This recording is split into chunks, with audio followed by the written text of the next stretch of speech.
সুজির তো অনেক রেসিপি দেখেছেন, বাট এরকম মিষ্টি কখনো সুজি দিয়ে বানিয়ে খেয়ে দেখেছেন যে কেমন লাগে? তো কথা না বাড়িয়ে আমি পুরো রেসিপিটা আজ আপনাদের সাথে শেয়ার করে নেব। আপনারা অবাক হয়ে যাবেন যদি একবার ট্রাই করেন যে এটা এতটা টেস্টি এবং মজার হয় কি আর বলবো। তো চলুন কথা না বাড়িয়ে আমি ভিডিওটা শেয়ার করে নিচ্ছি। এই তো এখানে একটা প্যানে দিয়ে দিচ্ছি 1 টেবিল চামচের মতো বাটারটা একটু গলে আসলে এখানে আমি 1 কাপের মতো সুজি দিয়ে দিব। অবশ্যই ছোট দানাদার সুজিটা নিলে ভালো হবে।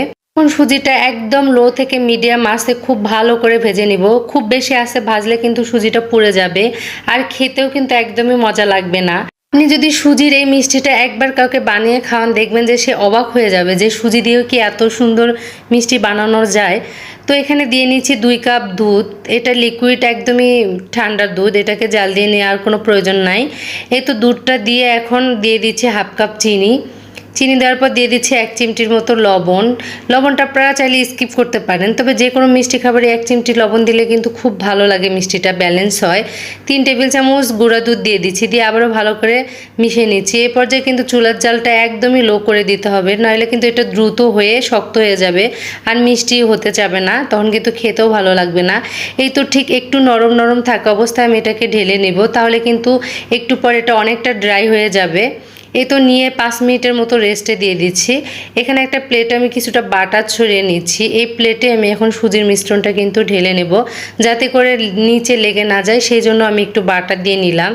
চাইলে কিন্তু বাটারের পরিবর্তে ঘিও ব্যবহার করতে পারেন। যারা ঘির ফ্লেভার পছন্দ করেন তারা কিন্তু ঘিও ব্যবহার করতে পারেন। যেহেতু আমার ঘির ফ্লেভার খুব বেশি একটা ভালো লাগে না, তাই আমি বাটার ব্যবহার করেছি, কোনো অসুবিধা নাই।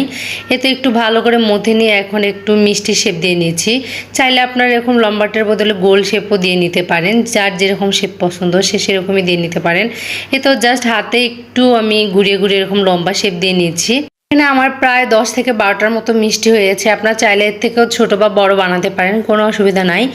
এতে এখন এগুলোকে স্টিম করতে হবে। এর জন্য একটা প্যানে কিছুটা পানি দিয়ে এখন একটা স্ট্যান্ড বসিয়ে দিচ্ছি, দিয়ে মোলটা মাঝখানে রেখে প্রায় 5 মিনিটের মতো মিডিয়াম আঁচে এটাকে একটু স্টিম করে নিতে হবে। এতে করে এটা একটু শক্ত হয়ে যাবে আর খেতেও কিন্তু ভালো লাগবে। এই তো ফিরে আসলাম 5 মিনিট পর, দেখেন এটা কিন্তু পারফেক্টলি স্টিম হয়ে গেছে। এখন আমি ড্রাই কোকোনাটের গুঁড়া নিয়েছি। আপনারা চাইলে কিন্তু এখানে মাওয়া, গুঁড়া দুধ বা চিনি যে কোনো কিছুতেই কোটিং করে নিতে পারেন, তবে বেশি টেস্ট পাওয়ার জন্য কিন্তু অবশ্যই ড্রাই কোকোনাটে আপনাকে কোটটা করে নিতে হবে, এতে করে কিন্তু অনেক মজা লাগে। একবার ট্রাই করে দেখবেন, বিশ্বাস করে যে এই রেসিপিটা এত মজার আর টেস্টি হয় কি বলবো। যদি বাসার কাউকে বানিয়ে খান সে কিন্তু বুঝতেই পারবে না যে আপনি এটা সুজি দিয়ে বানিয়েছেন।